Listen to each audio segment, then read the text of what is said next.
Bismillahirrahmanirrahim. Assalamualaikum warahmatullahi wabarakatuh. Kembali lagi kita di Statistik Asik bersama dengan Ibu Wiwin.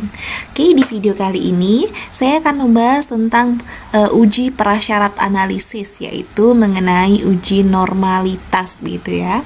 Nah, uji normalitas sendiri ini menjadi syarat beberapa uji hipotesis. Nah, jadi, jika populasinya berdistribusi normal, maka akan menggunakan uji statistik tertentu. Tapi jika tidak, maka menggunakan uji statistik yang lain, gitu.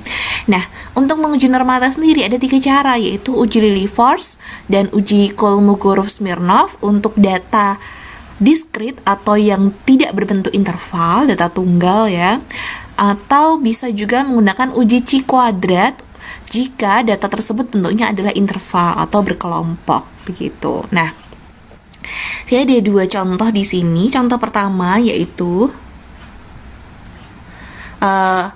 bila saya punya sebuah sampel gitu ya, diambil dari sebuah populasi, 6 sampel, diambil data sebagai berikut, yaitu 4, 0, 8, 6, 14, dan 10.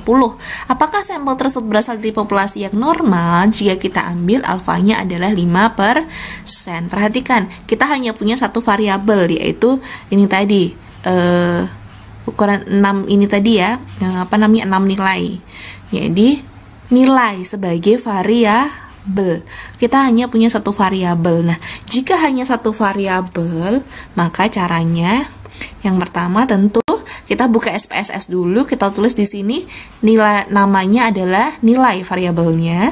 Kemudian nanti di sini sudah otomatis ada isinya, yang kita ganti hanya di bagian desimal. Desimalnya 0 karena tadi tidak ada angka di belakang koma. Dan di bagian measure-nya kita pilih skill karena datanya berupa data kuantitatif. Selanjutnya di data view, lihat di pojok kiri bawah, kita tuliskan semua nilainya. Bisa kalian copy paste juga, yaitu 4, 0, 8, 6, 14, dan 10.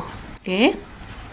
Kalau sudah, langsung kita uji, yaitu analyze, kemudian non-parametric test, kemudian legacy dialog, dan one sample KS, yaitu Kolmogorov-Smirnov.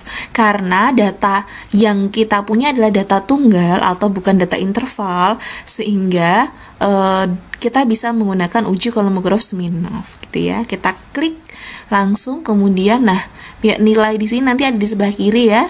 Kita pindahkan ke kanan.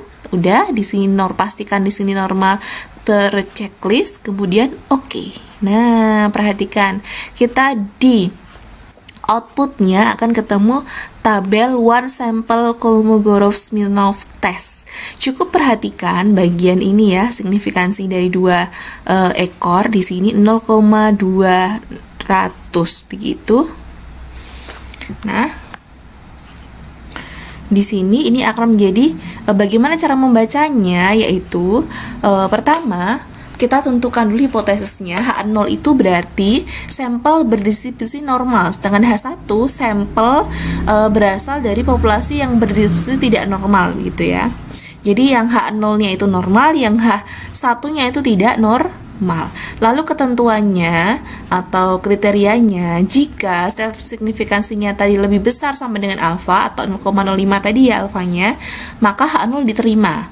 Tapi kalau kurang dari alfa, H0 ditolak. Tadi kita peroleh bahwa signifikansinya adalah ini 0,200 ya. Sehingga dia lebih besar atau sama dengan alfa 0,05. Jadi H0-nya diterima. Jadi yang betul H0, sampel berdistribusi normal gitu ya. Ini untuk yang kita kalau punya satu variabel. Lalu bagaimana kalau kita punya 2 variabel? Nah, perhatikan di sini, misalkan dari 40 siswa diambil 12 siswa secara random untuk mengetahui hubungan motivasi belajar dengan prestasi belajar PAI. Jadi, 12 siswa tersebut diuji motivasi belajarnya, nilainya sekian gitu ya. Kemudian prestasi belajarnya sekian. Nah, perhatikan motivasi belajar, dia akan apakah motivasi belajar ini mempengaruhi prestasi belajar? Yang terpengaruh adalah prestasi belajar. Nah, yang terpengaruh di sini dia disebut sebagai variabel terikat atau dependent gitu ya. Sedangkan motivasi belajar itu sebagai variabel bebas atau independen yang mempengaruhi. Artinya motivasi belajar bisa mempengaruhi prestasi, namun prestasi tidak mempengaruhi motivasi belajar begitu. Jadi karena kita yang mengukurnya sebagai variabel terikatnya adalah prestasi belajar. Nah, kita akan lihat apakah ini berdiskusi normal dengan taraf signifikansinya 5%. Oke, kita buka SPSS.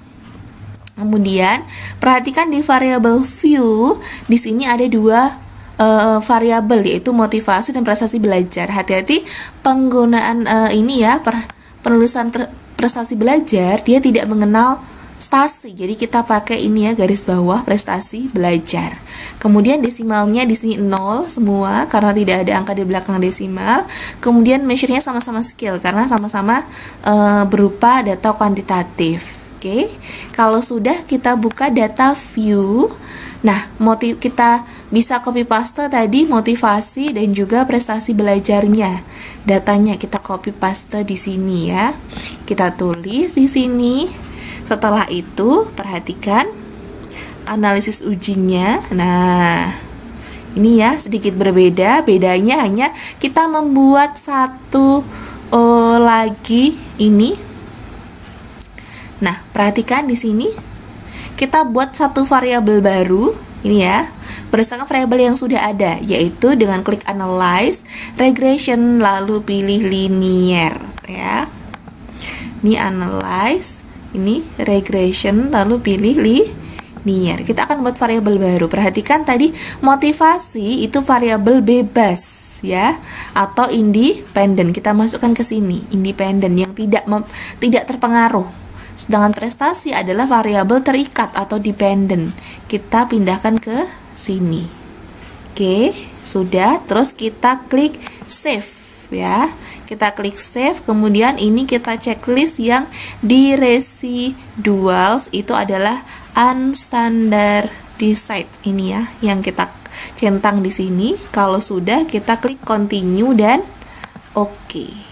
Nah, ada variabel baru ini ya, yaitu res 1. Nah, ini kita buat variabel baru di sini. Baru kita uji tadi ininya normalitasnya, yaitu non parametric test, legasi dialog, baru ini one sample KS ya.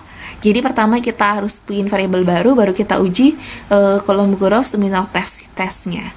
Karena kita sudah punya variabel baru yang kita uji itu tadi variabel barunya, yaitu atau ini ya, ini di res ini adalah unstandardized atau singkatan dari residual atau res 1 begitu ya. Kita klik di sini, kita pindahkan ke tes variabel list. Jadi yang kita tes hanya satu saja karena kita ada dua variabel, yang satu variabel terikat, yang satu variabel bebas. Kita jadikan satu di sini variabelnya. Sudah. Oke, kita cukup langsung klik oke. Nah, sudah. Kita muncul lagi di sini ya. Ini ada 12, N-nya 12, tadi banyaknya data, kemudian min-nya sekian, standar deviasi, dan lain-lain. Sama tadi kita hanya lihat taraf signifikansinya. Ya, ini sama 0,200. Nah, cara membacanya sama ya. Ini jadi jika taraf signifikan lebih besar sama dengan alfa, maka H0 diterima. Kalau kurang dari alfa, H0 ditolak. Karena 0,200 lebih besar daripada 0,05, maka H0 diterima, sehingga dapat disimpulkan bahwa dari sampel tersebut berasal dari populasi yang normal. Oke, itu untuk uji normalitas ya. Semoga bisa dipahami. Terima kasih. Wassalamualaikum warahmatullahi wabarakatuh.